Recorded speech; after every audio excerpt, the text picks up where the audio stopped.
Mary, ikaw na lang umakyat. Kaya dalawa na lang.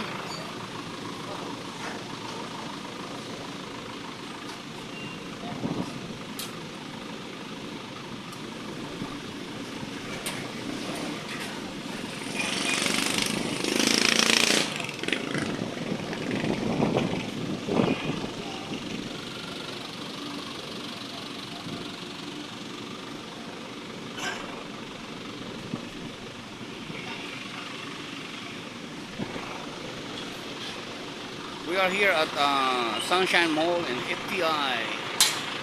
We're doing the ocular for the 2 units of Caterpillar. 1,250 kVA from Ayala Group, Ayala Property Management Corporation. 3 units pala itong Caterpillar na ito eh.